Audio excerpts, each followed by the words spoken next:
لە بەیاننامەیەکی هاوبەشدا هەرسێ وڵات بەریتانیا و فەڕەنسا و ئەڵمانیا ڕایانگەیاند پشتیوانی لە هەوڵەکانی ئەمریکا ناکەن بۆ سەپاندنی سزاکانی سەر ئێران لە ڕێی نەتەوە یەکگرتووەکانەوە چونکە ئەو کارە بە خراپ دەشکێتەوە بەسەر ئەنجومەنی ئاسایشدا. ئەو سێ وڵاتە ئەوروپیەکە بەشێکن لە ڕێکەوتنامەکە ڕایانگەیاندووە پشتیوانی لە کارێکی لەو جۆرە ناکەین بەهۆیەوەی یەک ناگرێتەوە لەگەڵ هەوڵەکانی ئێستامان بۆ پارێزگاری لە پلانی کاری هاوبەشمان لەسەر ڕێکەوتنە ئەتۆمیەکەی ئێران.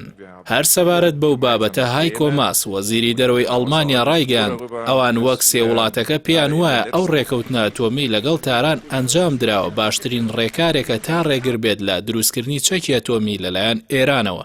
ئاماژەی بەوەش کرد بڕوایان وایە استراتیژیەتی زۆرترین فشاری ئەمریکا بۆ سەر ئێران کێشەکان لەگەڵ تاران چارەسەر ناکات. سەبارەت بە ئێران ئەو سێ دەوڵەتە ڕایان گەیاندووە کۆبوونەوەیەکی وزاری ئەنجام دەدەن بۆ هاندانی ئێران تا هاوکار بێت بۆ چارەسەری بابەتە ناکۆکەکان لەسەر بەرنامە ناوچیەکەی. دەژڵێن ڕێگری ئێران لە پشکنینی هەندێک لە کوراتۆمیەکانی لەلایەن پشکنەرانی نێودەوڵەتیەوە هەڕەشێکی ڕاستەوخۆیە بۆ یاسای پاراستنی نێونەتەوەیی. داواکاری ئەو سێ دەوڵەتی ئەوروپا بۆ ئێران لەوە سەرچاوی گرتووە کە ئاژانسی وزەی ئەتۆمی نێودەوڵەتی ڕۆژی 19 ئەم مانگە بڕیارێکی دەرکرد و بە فەرمی تێیدا داوای لە ئێران کرد ڕێگە بدات بە پشکنینی دوو ناوچە کە گومان دەکرێت چالاکی ناوچی لێ ئەنجام بدرێت و پێشتر ئاشکرا نەکراوە.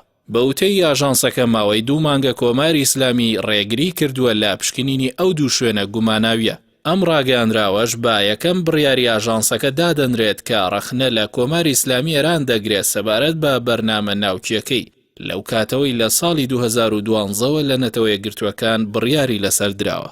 ڕاگەاندراوەکەی ئاژانسی وزەی ئەتۆم تارانی نیگەران کردووە و لە کاردانەوەدا محەممەد جەواد زەریف وەزیری دەرەوەی ئێران هۆشداریدا ئاژانسەکە و ڕایگەاند هەر بڕیارێک لە دژی وڵاتەکەی دەربکرێت دەبێتە هۆی هەرەسێنانی ڕێکەوتنە ناوچیەکە. لە تویتێکدا زەریف ڕاشی گەیاندووە تاران هیچ شتێکی شاراوەی نییە لە بەرنامە ئەتۆمیەکەیدا لە ماوەی 5 ساڵی ڕابردووشدا بێ کێشە پشکنەران کاری خۆیان کردووە.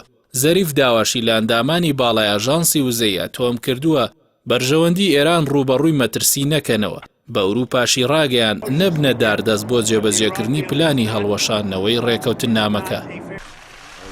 ڕێکەوتنامەی ناوچی نێوان ئێران و هەر 5 وڵاتی هەمیشەیی ئەنجومەنی ئاسایش کە بریتین لە ئەمریکا و رووسیا و چین و فەڕەنسا و بەریتانیا بە بەشداری ئەڵمانیا لە 14 تەمووزی 2015 ئیمزاکرا. بەڵام دۆناڵد ترامپ سەرۆکی نوێی ئەمریکا ئەو ڕێکەوتنەی بەکارەسات ناوبردوو بە فەرمی لە 8 یاری 2018 پاشەکشەی وڵاتەکەی لا ڕێکەوتنەکە ڕاگەاند. هەروەها سزا ئابووریەکانی گێڕایەوە بۆ سەر ئێران. لە بەرامبەریشدا ئێران لە هەندێک بەشی ئەو ڕێکەوتنە پاشەکشەی کردووە سەرەڕای پابەندی وڵاتانی دیکە.